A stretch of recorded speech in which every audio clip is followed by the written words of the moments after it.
is live. Okay, it says it says 11 seconds, so maybe we've been live for this long. I'm not really sure, but welcome everybody to Business Geeks Podcast, where we bring you different small business related topics week after week after week. And I'm your host, Super Joe Pardo, and I am joined by my co-hosts,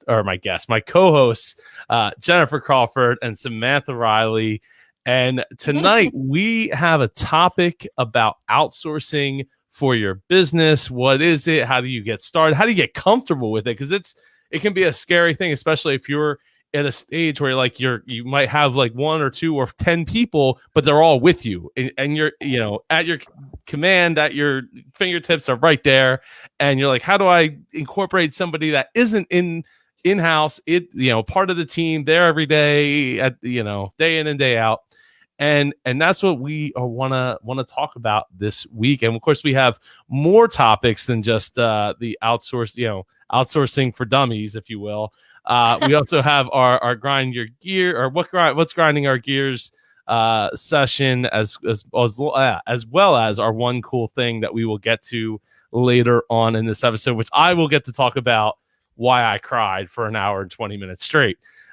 So before we get to all of that, Jen, would you like to do the honors of talking about, kicking us off for talking about outsourcing your outsourcing your way to success? Sorry, I'm reading it wrong. Yeah, no, that's okay. Outsourcing is the most boring word ever. I wish I had more, zing to it. But I think in particular, because we are talking to small business owners for the most part, we're talking about working with virtual assistants and virtual teams. And you're right, Joe, it's absolutely terrifying to trust your business with somebody for the first time. Any part of it, even the littlest thing can cause, panic attacks. So we want to talk about ways to do this less painfully and to sort of get over that fear. You're going to feel it obviously for a little bit, but once you get the delegating bug, once you start, working with virtual help and freeing up your time, delegating is addictive. I've been there. I'm a recovering control freak. So I have been through this process personally, and I put off, outsourcing for a really long time because I can do everything. As business owners, we have a lot of skills. We can do everything, but we shouldn't. We absolutely shouldn't do everything. So I figured we could kind of start with maybe some symptoms that are telling that you might need to outsource some of your tasks. So that you can actually scale or grow your business or just live a lifestyle that is not torturous. So I think for me, like a top sign that you need to outsource is if your stress level is an 8 or above consistently. What do you think about that one? Yeah, I like that you added consistently to then at the end of that sentence, because let's face it, being a business owner, an entrepreneur is a roller coaster. It is going to be stressful. So, you are going to have those times, but you're right. If it's constantly sitting at an 8, and if the 8 is on the down, and you're going up to a 10 or an 11 out of 10, you know what I'm talking about, right?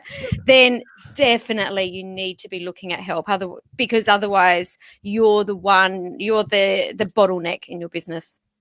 Yeah. That's a hard thing to admit, right? That's because we do want to do it all, and we want to be in control. And as I remember, Jen, we were talking like a while ago about like, hey, we should totally combine our podcast conferences for a year and like celebrate. And then she's like, you know what? Maybe that's not a good idea. I hated that idea. I hated it. I said I said you're the one that pitched it to me. No, I floated it, but then when it got more serious, I was like, no, I don't think that would work. I won't take any offense. It's okay. No, it's not. It's more on me. Like I want us to still be friends. Well, me too. Yeah, I mean, has anyone out there ever been so stressed out with your business that it's actually causing you to sweat, like physically sweat? I've been there where you're like so stressed. It's like, oh, I'm not hot, but I'm sweating. What's happening? Because your body actually has a real, tangible, physical response to stress. And sweating is one of those things, but it's also a precursor to heart disease and depression and all sorts of physical ailments. So, as much as we are dedicated to our businesses, it's just nothing is worth that. So, outsourcing will save your life. I've said it. Yeah, I would definitely agree. So, Sam, how have you implemented that over the last couple of years? So I think that one of the problems that I've seen a lot of people do when I first heard about outsourcing, and I'm talking about, specifically we outsource overseas. So I know that you can outsource to someone down the road, or you can outsource to, a company, for example, that maybe take them on in a consulting kind of way. But the first time that I took on my first overseas what I see when people take on their first overseas hire is that they don't know who to hire. They don't know what to give them. They try and hire a super VA, the one that does the admin, the bookkeeping, the design work, the audio editing, the web development, the automation. Let's just clear that off the table right now. There is no one that can do all of that. There is no super VA. And what I saw a lot of people doing was hiring someone because they were so busy. And then what essentially was happening was their new employee was sitting there with nothing to do, twiddling their thumbs, because there was no training and no procedures or systems, no SOPs in the business. So what ended up happening was I was noticing that business owners were actually getting more stressed out by their first hire. So I was watching this and went, no, there's got to be a better way. So I started by out-tasking. And what I mean by that is I would say, okay, well, what's the one thing that I wish I could get rid of this week? Okay, editing a podcast, just for example. Let me just find someone who can do that one job, and that's it. And then I would just give them the job. And if they were really great, they would come onto the team permanently, but that's all they did. And I did that with my web guys, my automation team, my design team. And I just started out tasking little pieces along the way so that I could get used to how do I hire them? What mistakes did I make when I was hiring? What procedures and systems do I need to put into place? And from there, then I was able to really start to, either take them on in a part-time or a full-time capacity, or understand now this is the kind of person that I need to bring on full-time. So like in my capacity of outsourcing stuff, it's mostly been in the Fiverr, Upwork, and Freelancer? Other freelancers and other. There's another service I used in the area called Penji for a graphic design. So for me, it was more about like I got to get this thing done. I could do it, but I'm gonna invest like 2-3 hours to like make it look good.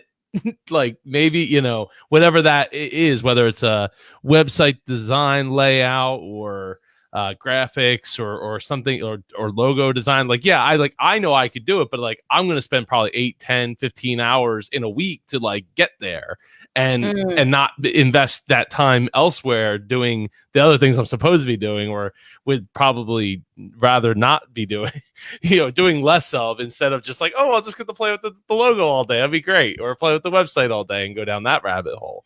So giving yourself up to going somewhere else, or in the case of my guest co-host Jennifer's company, like Sparent.co, going and saying, okay, well, this is what I need, and I'm okay that like, yeah, it might take 3 days to get there, but I've only spent like 15 minutes across 3 days to get there. Actually, I've got a question for you, Jen. Because this is your wheelhouse, right? This is your zone of genius. Do you see a lot of business owners not handing tasks off and putting it under the guise of I can do it, I can do that, and procrastinating from doing the things that they should be doing? Oh my gosh, absolutely, absolutely. And the problem a lot of business owners have is that they're so used to doing everything that they can't slow down, because as soon as they slow down, then more balls are going to be dropped, more things are not going to get done on time. And so they know they need help, but they get panicky thinking about what it's going to take to make that happen. So, I mean, it's really true. You have to slow down sometimes to speed up. Mm-hmm. So we learned really early on with Sparent, because our first two clients, they paid, very excited. They heard, they were referred to us by other people who knew myself and my co-founder. They were very excited. They gave us money. That was great. And they never slowed down enough to work with their Sparent. So we learned that we had to have a much longer onboarding process. So we had to be much more involved along the way and really be their guide. So we had to, really force them to slow down and give them very specific things on how to define the tasks that can be handed off, and then prioritize those into the top 3. And then we're going to look at the skill sets needed to fulfill those tasks, and the amount of time estimated to have those tasks done, how frequently those tasks need to be done. And then we match that. We're matchmakers at Sparent. So we match them with a Sparent or Sparents that could fulfill that for them. And then beyond that, we have to really talk to them about how to communicate, because communication is the key.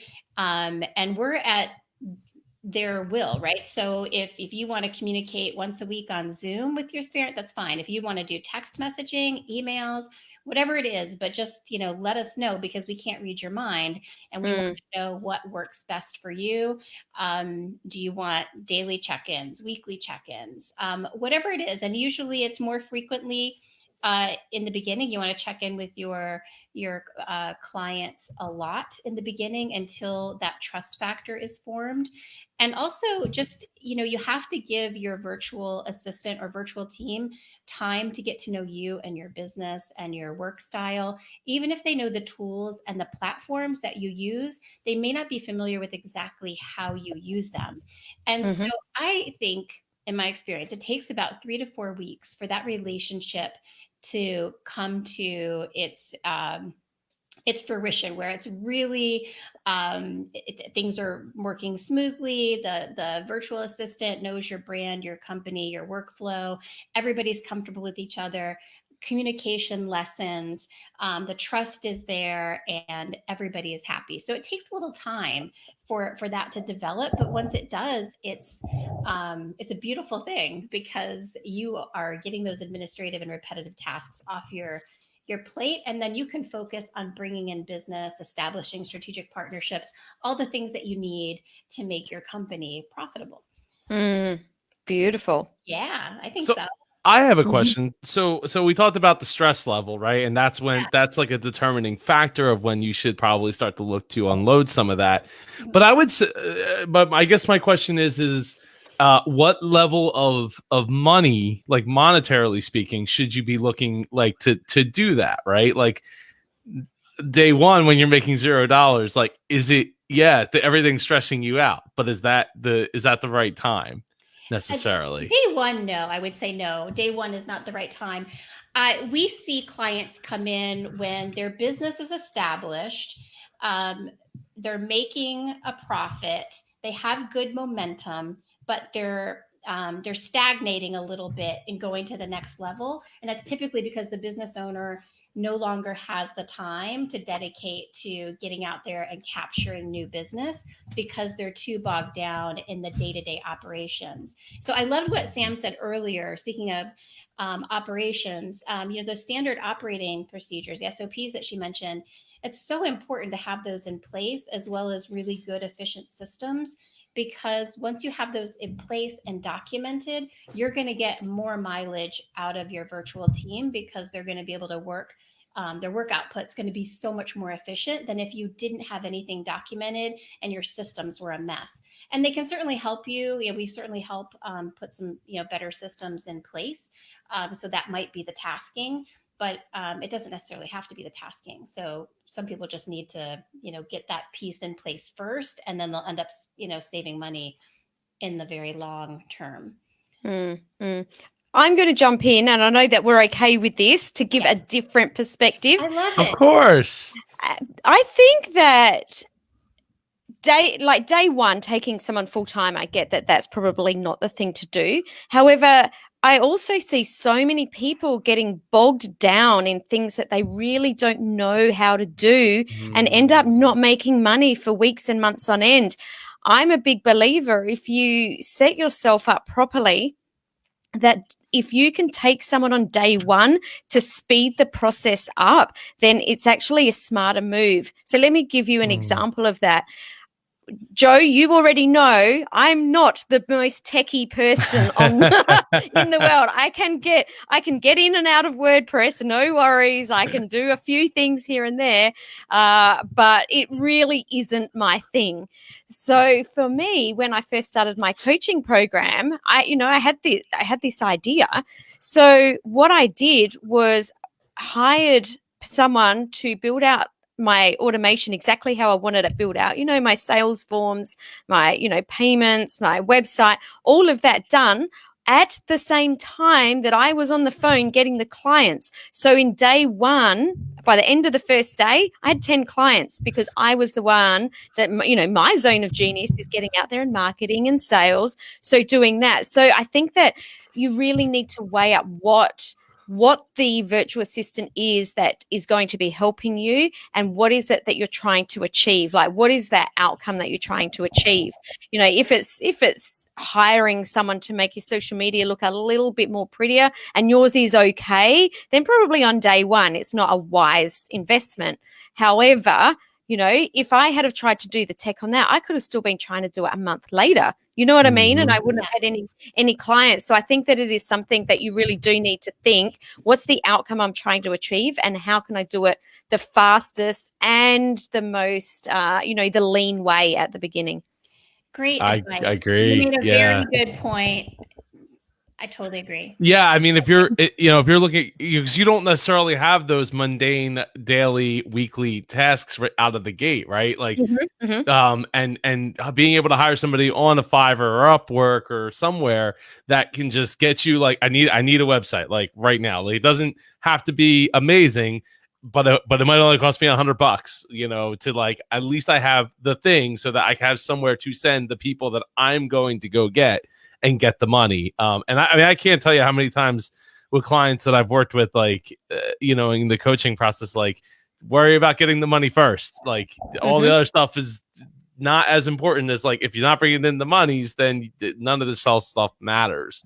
Absolutely. And it's so easy to, like, ooh, shiny thing, like, ooh, I can make my website a little better. And ooh, if I just invest a little more time, or I watch this video and that video, and then I'll learn how to do this and I can do it myself. Like, it's not that you can't, but, like, make that your hobby rather than, like, how you're going to make the money, if that's not what's actually going to bring in the money.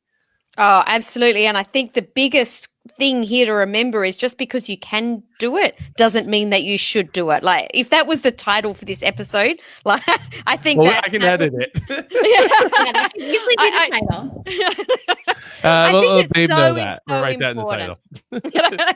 Just because you could do it doesn't mean you should do it. And, Jen, I know that you'd be seeing this all the time. Yes. It's. I think it's actually on our website. Even we say something along, you can do everything, but it's exhausting. I think that's what we say, because it is exhausting to do everything. And in terms of more symptoms that you might need to outsource, in fact, we had a client onboarded this week, and one of the things she said to us is that I'm starting to drop balls, and I'm not the kind of person that drops balls, and they're not even necessarily visible, like client facing, but I know that I'm dropping them. Like, I'm not getting back to clients as quickly. I forgot that I needed this proposal signed, the little things that are just starting to slip. And she was smart enough to realize that it was a symptom of what could become a much bigger problem, because her business does have great momentum. It's growing really quickly. she's she's a superwoman. But she was smart enough to be like, you know what, if I don't get help now, then my good reputation is potentially going to be tarnished, because one of these balls that I'm going to drop is going to be client facing, and it is going to be a big deal eventually. So yeah, watch those balls, because as business owners, we've got a lot in the air. Yeah, and Absolutely.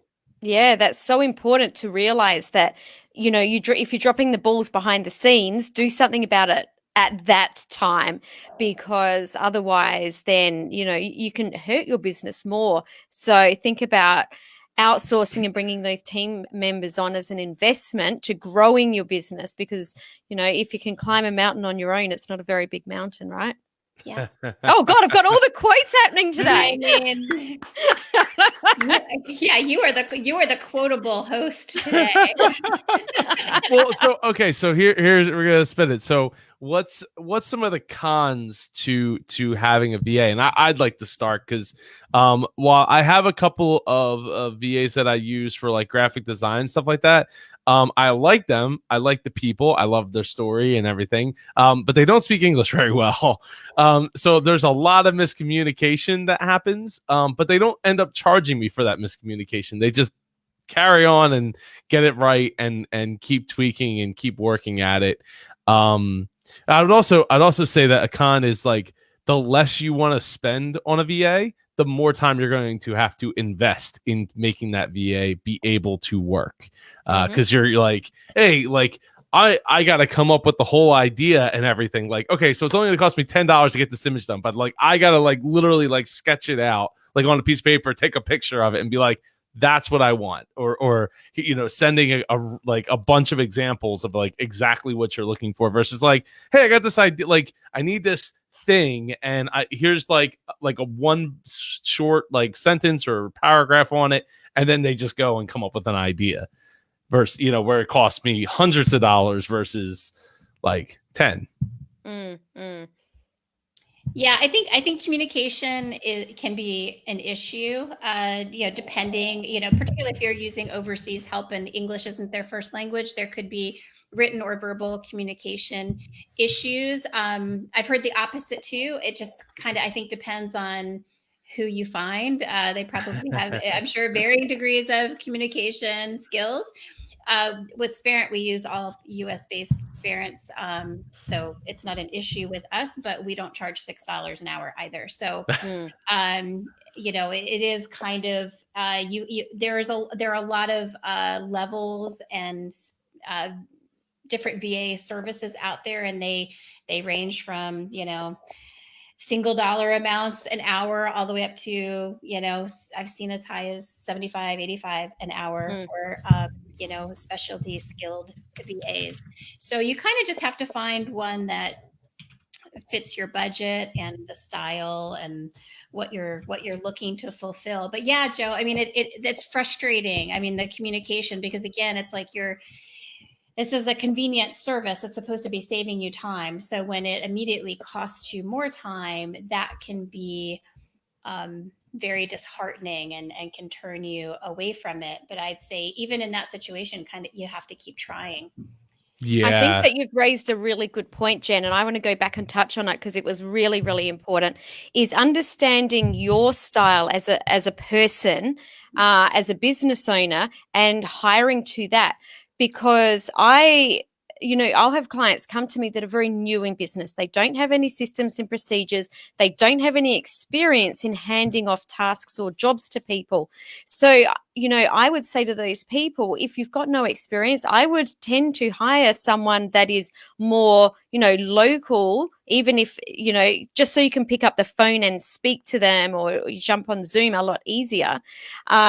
Someone that is maybe home, looking after their children, that is used to working in corporate and being able to understand these kinds of tasks.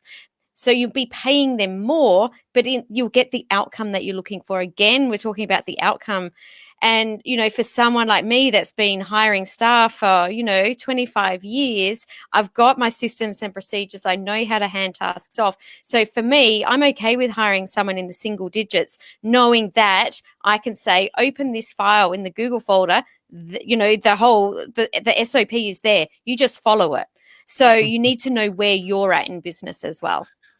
One of my favorite VAs that I also worked with was out of Colorado, and she was a what's the paralegal, and but she had stepped away from that a few years, so was very capable, but she was also a lot more money to like get certain things done, and it was like, okay, well, I'm okay with that because I know I'm gonna get like quality work. And you also have to be cognizant of the fact that like you're going to end up spending money just like going through the process, going through the SOP to get them where you want them to be. So like I remember being like really nervous, and like I don't have like a ton of money, and she's like $15 an hour, totally worth it, but like I can't spend 2 hours like talking on the phone and like working through things, you know what I mean? Like just trying to work through ideas and stuff, because it's like it adds up very, very quickly. But you have to you have to be able to get comfortable with that to a certain degree of like, if because you're investing in that person at that point, right? Yeah. It's not just the task. You're not investing in the task and the outcome of the task. You're investing in the person. Well, Yeah. and one thing that we haven't brought up that I think is so important is valuing our own time. So if you're looking at, in your case, Joe, the VA that you liked was $15 an hour. I would hope that you don't value your time at $15 an hour. As a business owner, you should be really cognizant of the value of your time, because you can always make more money, but you can't make more time. Okay. Oh, 100%. absolutely. 100%. But at the time, money was very tight, so I was very cognizant of the money as well as the time. I get that. I get that. Yeah. So is there any last thoughts either of you would like to add to why you should think about getting a VA, why you should think about pumping the brakes on a VA, or what specific kind of VA? Because I mean, obviously we went over quite a bit, and I don't know if either of you want to button up anything before we move on to the next session here, or next segment. Yeah, that's what I'm looking for. Think that, and I know that Jen, you can probably add on to this quite easily, but really understanding who it is that you want to hire. I think that it's a really great, I advise all of my clients and anyone who's listening to do this, is to take some time out, sit down with a coffee or a glass of wine or whatever else, and actually write out all of the tasks that you do in your business. Like seriously, like everything. It'll be a really big list, and then start to put them into different areas. Like, I don't mind doing this, or I'm an 8 or a 9 or a 10 out of 10 at this. I'll hold on to this. But these things that I'm going to circle in red, I'm a 1 out of 10 in, or they take me 10 times longer than they should be, or someone else could be doing it better. And start to have a look at what are the things that you can start to outsource. And by handing over those jobs, how much time then does that give you in your business? And if that gives you, if you're handing off those jobs, it takes you, 20 hours a week, what can you do in that 20 hours to not only cover the wages or what you're spending or investing in that VA, what can you then, do to bring that money in, plus usually 10x more? Yeah, I think those are excellent points. And the only thing I would add is, respecting that you're probably afraid to make that leap into working with the VA, to take a little bit of that fear away. One of the great things about working with the VA or a virtual team is that it's sort of on-demand help, right? So you don't have to pay for anything that you don't need. So you can really start with 5 hours a month and see what that is like, and get a feel for it, and start the trust process, and then add more hours along the way as you feel more confident, or as that your budget allows. I mean, you really don't have to go from 0 to 100 hours of a virtual team. You can really take your time and try it on for size. So it doesn't have to be a real scary process. That's such a good point. And it ties into what you said right at the beginning, Jen, that you'll probably in that 5 hours a month get very addicted to it. once you've started handing off the horrible task, it's very easy to keep handing them off. It's so easy. Yeah. You'll feel lighter. You'll be floating. You'll feel so light. Mm-hmm. Yeah. Absolutely. So we put in we have like another segment that we like to talk about, which was the bad business reviews, and apparently somebody put in an article from CNN. Jen, you're laughing, or yeah, was this you that put this in here? Yeah, it was Jen. Well, I saw the article and I thought the outsourcing topic might be a little dry, or the word itself is kind of boring. So I was like, well, what can we do to pepper this up? So I saw this article on CNN about the new Samsung Galaxy Z Flip. Yeah. And I was like, I'm intrigued. I'm looking at it. I think they debuted it during the Oscars. They like leaked their own phone. Yeah, they leaked the phone before the announcement, which I think the announcement is either today or tomorrow or something. Okay, so I'm just looking at this going, It's also very expensive. It's $1,300. To get the clap back. No thanks. To get the clap back. Yeah, right. Well, because you get mad at somebody, you just like snap the phone together. For the young, look up flip phone for anyone who's under the age of 15, 20. Yeah, I used to have that Motorola Razr. Yeah, so yeah. Of course, everybody did. They were free at one point, basically. Yeah. So I'm like, is this cool? I think I wrote, is it hot or not? But then I was like, is it coolish or foolish? What do we think? I'm not sure what I think, but I'm very afraid to go out and purchase something like this because I feel like it has the potential of being a joke in 3 or 4 weeks. Like you could be laughing at it, she got that phone. Loser.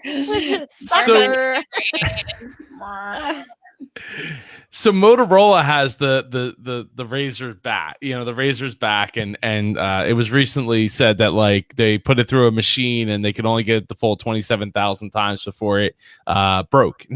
So that's not very much considering how many times a day I go like this to my phone. If you had to flip it open,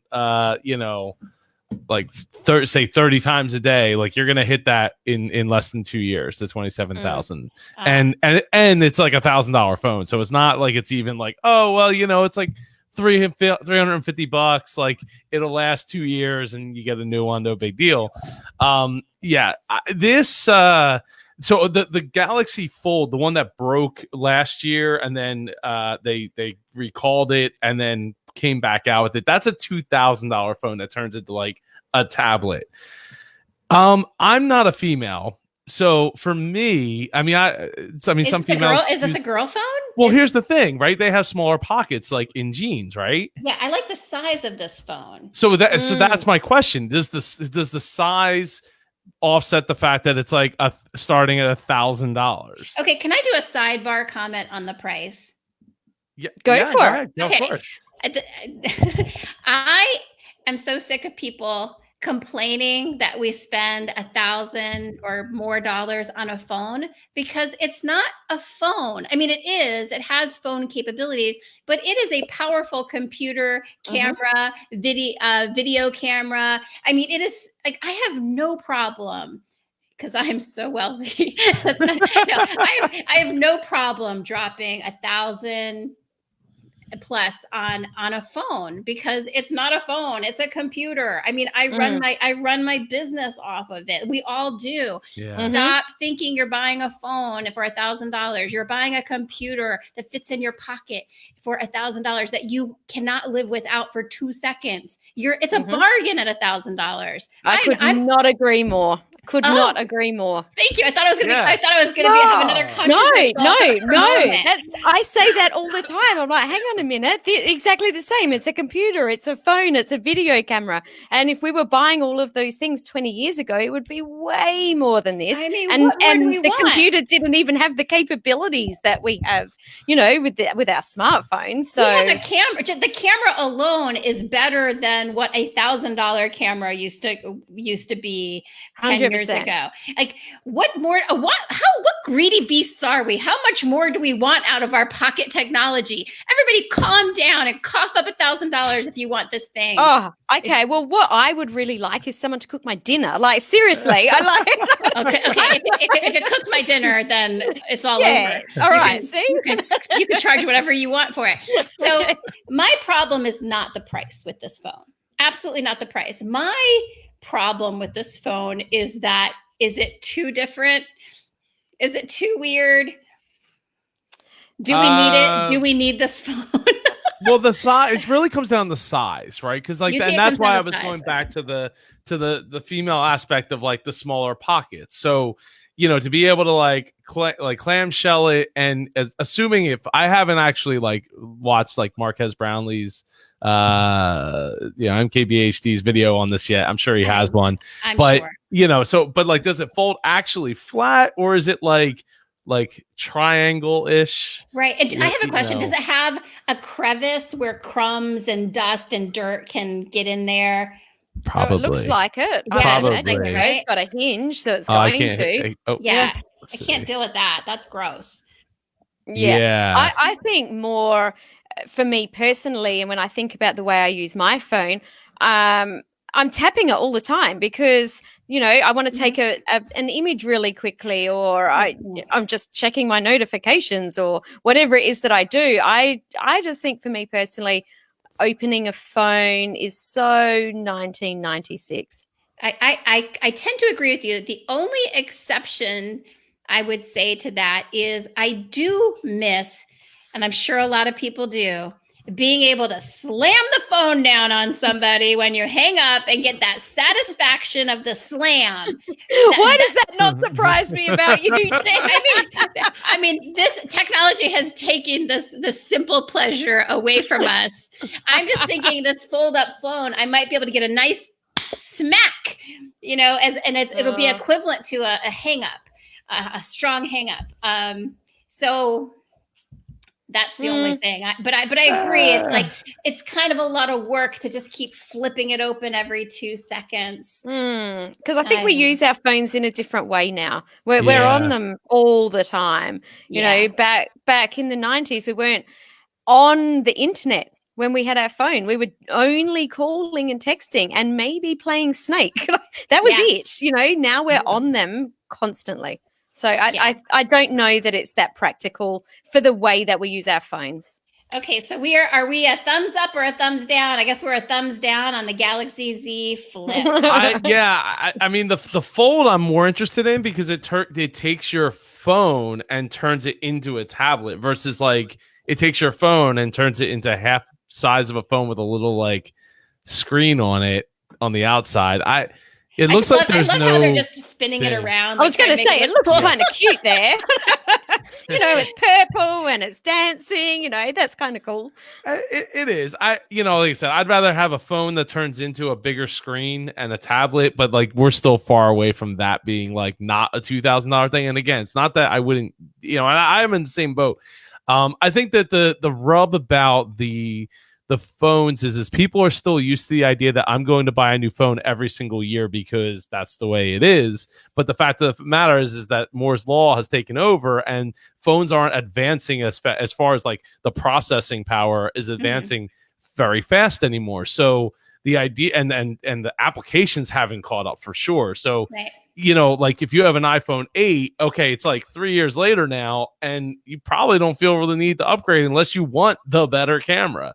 Like, or the bigger screen, or get rid of the home button or something that's a little more, I don't want to say arbitrary, but a little more specific than just like, well, if I keep this phone past the first year, it's going to be slow within like a month of the new one coming out. It's going to start because the new software comes out, everything advances, and your processor's older, and it's like it's like not even close as far as speed goes. So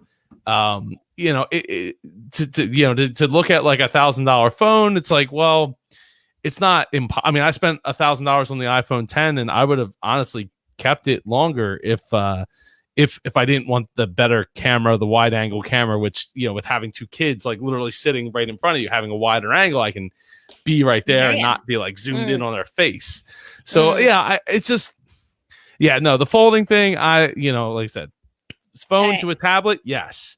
I'd love to know if the audience is fascinated by this phone at all, if they're pro this phone or not. And also, I'd like to know how much people conduct their business on their own personal phones. My guess is it's quite a bit, but I would love to know. I know I talked to a woman the other day at a networking event, and she has a travel product, like a travel backpack thing for women, and she runs her whole business on her phone, like no computer. It's all the shop and everything. It's all through her phone. Wow. And I was that's the dream. Wow. And I was like, she's definitely like a digital nomad. That's awesome. But I was like, I bet a lot of us run quite a bit of our business on our phone without even thinking about it. Maybe it seems like second nature. So I'd love to know that. I'd also love to know, as a business owner, what your stress level is on a scale of 1 to 10. Are you above an 8 or are you below an 8? I'm so curious. I have so many questions. I need to know. We will get them answered for you, Jen, at some point. I promise. I hope so. It's the endless quest to answer Jen's question. What happened to John Benet Ramsey? Please tell me. I'm going to find out before I die. Well, if you keep doing this show, maybe we'll find out. Many questions. So many questions. It's funny, it's funny you mentioned that though, about running your business from like a phone or a tablet. Like when we were looking at the shop, when I was looking at like new computer systems, that was the number one thing. Like it has to be able to run on a mobile browser or any browser for that matter. And so I should be able to pull it up on my phone and it work perfectly. I should be able to pull it up on a tablet perfectly. Absolutely. Mac, Windows, doesn't matter. It doesn't need special software. Doesn't need like it can run Chrome browser. It doesn't matter what it is. I should be able to get access to that information. And fortunately for us, we found one, and like literally it's a bit of a stretch to run the whole shebang off the phone, because it's a small screen and everything, but you can totally do it. Like, and I do it like create tickets and check invoices, email invoices, everything straight from the software, like in the cloud. So it's not impossible, but like that's the thing. Like, and look, when you're looking at like when we were looking at it, I was trying to be convinced that like, well, we should look at this other system because it's been around for 30 years. And I was like, right, and it has to run on Windows, and it has to run the special software to be able to connect to a server that we have to host, and it's going to cost like $70,000 out of the box. And I'm like, why? Like there's web-based products that are like $100 a month. Like this is insane. So answer those questions, please, so Jen doesn't get angry. He doesn't have an aneurysm, so she can sleep at night. These are going to keep me up at night. I'm not going to go to bed till I get an answer. Did we lose Joe? We've lost Joe. Where'd Joe go? Oh, just the girls in the house now. Oh, that's okay. All right. We were waiting for this moment. I mean, oh, where'd he go? I accidentally, I like grabbed the mouse and like hit leave studio by accident. Whoa, that was almost very dangerous, just leaving it to the girls. we were getting really, really excited really quickly then. I got a little bit of a power trip. Oh man, she was like, I would take this over. Let's girl go. Power is starting. Watch out, Joe. Don't leave us alone for too long. Well, I can. So before we get to our one cool thing, we should talk about what's grinding our gears this week. And I know Jen has. Jen always laughing again. This box out on the spreadsheet very first weeks in advance. Jen, you got the floor, girl. I'm starting. Is this okay? Well, yeah, absolutely. you're the one that wrote something this week. I have something to go, but you can go first. Okay. I have a problem with people that do Facebook Lives or any kind of live video. Okay, I'm going to be very specific, particularly when they're giving me life advice. And their bed is not made. They got dirty clothes on the floor. Like there's cups sitting out, stale food. Clearly they haven't vacuumed in a really long time. I'm not really trying to pass a lot of judgment here, but if you're going to be inspiring or giving me advice on life, get your life together. Get your one room together. I mean, you can't not see. You see your own background in the camera. If you're not embarrassed, if you have no pride, then how can you possibly dole out life advice? Can we just get real? Can you just maybe your move is to just tell people you don't have your crap together, okay? Like, just be honest. I mean, we can see you haven't changed your sheets in a long time. I mean, wow. I just don't want to look at your disaster of a life. I mean, just clean it up a little bit. How many life coaches are you following online? You know what? You catch them. You're like fascinated. You're like, what is this person saying? Or, you get recommended a YouTube video or something. It's not that much. I'm just saying it's out there. And I just think people could just pay attention. And maybe it's even a good business move if you're going live regularly to maybe put some thought about your background. I mean, you don't want it to be distracting, but you also want it to reflect who you are as a brand or a business. Whilst I'm not telling anyone not to be authentic, God forbid. But I think it's worth thinking about. Absolutely. I spend a lot. I know right now I'm in my laundry room. That's why you can see these pictures. Better not see any dirty clothes on the floor. There is no dirty clothes on the floor at all. But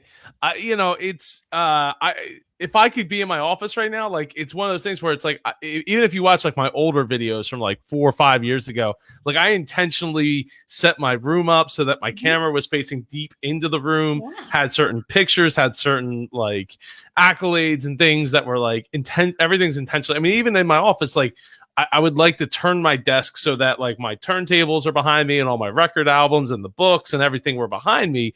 But unfortunately, the way that it just it doesn't work out for me right now. But even then, I still have the Super Joe Pardo box that says my name in the background. It's not super prominent, but it's back there. And I'm real Melissa didn't really get it either. But I'm no, the background is so important. I know this is not ideal, but okay. But at least it's away from my daughter, so I can be louder. It's not distracting. I'm not saying it has to be elaborate and you have to, do a whole design redux. I'm just saying, just be cognizant of it. Because I'm paying attention. I'm looking. I'm not listening to what you're saying. I'm looking what's that on the floor? Judging you. That's what you're saying. What is that? What's dripping down the wall? I don't know. And I'm going to jump in here because I decide when I saw what your topic was today, Jen, and I had to grind my gears today. I'm like, no, I'm going to save that for next week because I want to give a different perspective on your grinding gears. Don't be scared of me. Seriously. I'm under 5 foot. I am so not scary at all. Right, Jen's not much taller. I think that those people are still maybe inspiring other people that might be busy mums. They might have something really inspirational to say that maybe you're not their target market, and that it could be a mum that has just had her kids hanging off her legs all day, and there is another mum that's just not holding it together. That's oh my God, it's not just me. So I think that it depends on the application and what that background is, but I don't think that a background should hold anyone up from picking up their phone and saying something that could change someone else's life. And I'm just saying this as well because I've got the most boring background behind me today because I do my business a lot on the road. So this year already, I've been since the 1st of January, we've been out of home for 3 weeks. We're not going to be home for another 3 or 4 weeks. I never know where I'm going to be. So I'm not going to bring some special background with me, to put up to make sure it's all pretty. Background. But I don't see your underwear. I don't see your underwear on the floor. There is no underwear on the floor. There's not. But I would just hate for someone to, and in saying this, I'll be honest. I don't like people doing Facebook Lives in bed. Again, I'm not their ideal client, because anyone that does a Facebook Live in bed is not my ideal client. But they probably have some sort of, audience that thinks that's really inspiring because they're authentic and they're doing something in bed. So I don't know. You're much nicer than I am. Some of these people just need to get off the air. Just get off. Just go away. Geez. Go away. Oh wow! Go away. Take a class. I don't know. Just go volunteer somewhere. Go volunteer. A holding class. Yeah. I don't know. I mean, just because you can go live doesn't mean you should. I realize I'm opening us up right now for a lot of comments. Like maybe we shouldn't be live. You can send those comments to questions at businessgeekspodcast.com. Am I the only one grinding my gears? I cannot be the only one. No. I decided not to today because I really wanted to add my perspective on that. And I think that's what I love about this show, that all of us can give our perspective, and it just proves that we're all so different. We're all so different. And I just want to say that the grinding the gears segment was not my idea. It was no, it wasn't. It was Joe's. Joe's idea. You're welcome. I just came to it like a fish to water, but if I had to have something well, I'm not going to say what I said before the show, but what I will say is you know what? I'm gonna punt on this one. You're the only one, Jen. That's all right. I've queued mine up for next week already. I'm going to come out of the gate blazing next week. All right. Maybe I will be calm next week. Maybe I will come to this with my rose-colored glasses on. Oh. I will give it some more thought for next week to have something to grind on. But before we get out of here, we have something cool to talk about. The one cool thing. So we now end on a negative note. What's everybody's one cool thing this week? Sam, you got something? Yeah, I do. In actual fact, I wanted to share this because I know that we've got a lot of US listeners, and I can't use this to its full capacity, and you guys are. So I want to live through you. So I travel a lot. I don't know if you guys go to a lot of conferences or travel a lot, but there's a website called First Class Flyer. It only costs I think $197 to join, but they give you a whole heap of, every day you get an email with all of the really cheap business class flights. You guys can get business class flights for to Europe for under $2,000. Is this the site? Did I get it right? Firstclassflyer.com? Of helps ambitious travelers first class cost less. Yeah. Huh. So they don't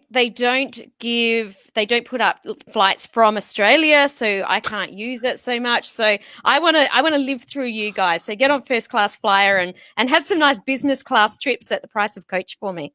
Just take some photo with your champagne and send it to me.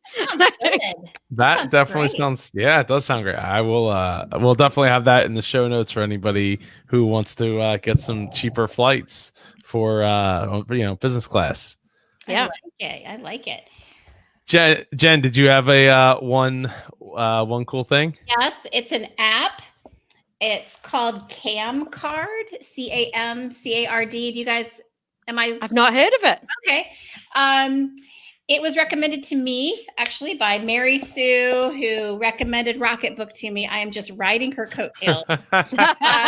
Thank you, Mary Sue. Yes, thank you, Mary Sue. It is a business card scanner that will take your business card scanners and then upload them to the cloud and add them to your contact list. It's really, really cool, easy to use interface. There is a free option and then a paid option that has, some more bells and whistles, but it's not super expensive. I think it's about, I don't know. I think it's like $50-$60 a year.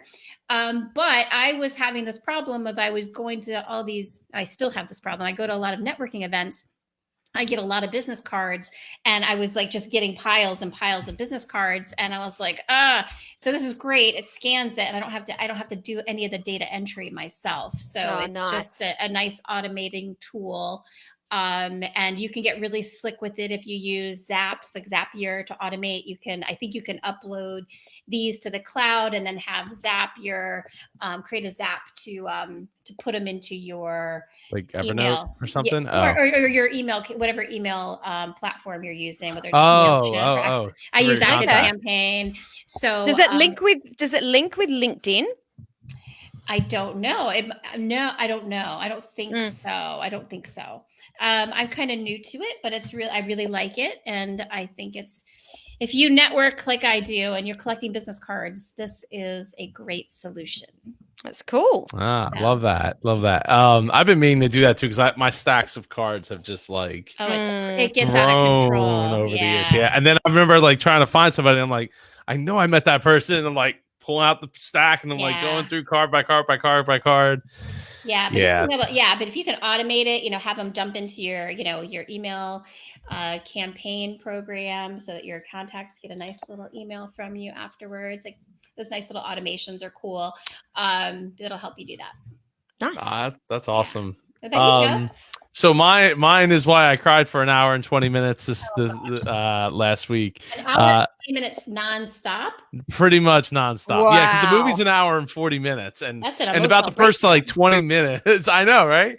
And the first 20 minutes, not so much, but or first like 10, 15 minutes, not so much. But A Beautiful Day in the Neighborhood with Tom Hanks as Mr. Rogers. And it was absolutely beautiful. It was wow.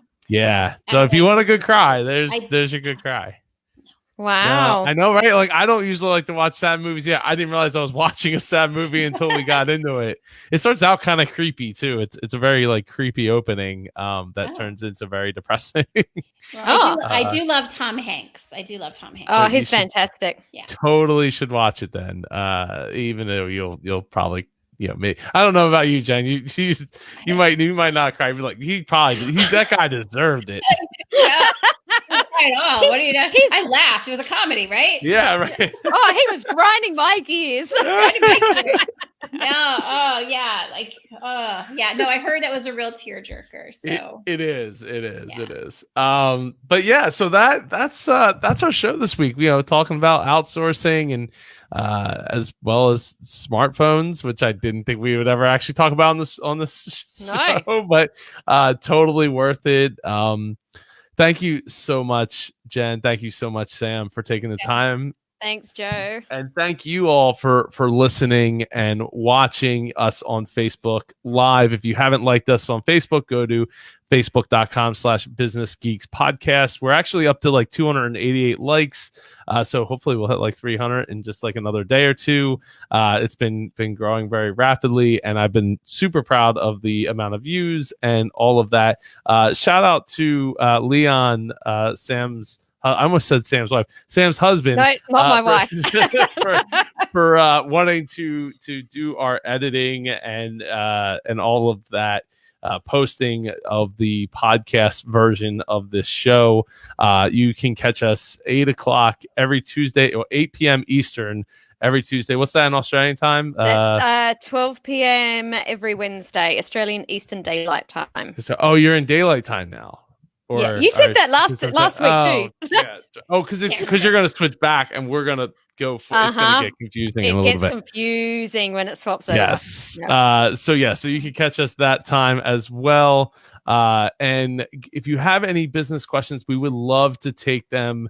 You can mail us at questions@businessgeekspodcast.com. Andre, what up, Drabo? He says, great show. Thank you so much. Thanks, Andre. That's right. Very That's much nice. appreciated. Hey, Andre, we need a topic. I would also like to have people submit topics, because as smart as we all are, we can't think of everything. And plus, we want to put out the subject matter that people are most interested in. Yeah. So if you have questions or topics, send them to businessgeekspodcast.com. businessgeekspodcast.com. It's short. Yes. Well, yeah, but I keep thinking of thebusinesspodcast.com. That was the name of it. Yeah. Anyway, moving on. Everybody, I hope you all have a great week ahead, and I look forward to next week. Thanks, guys. Bye, everybody.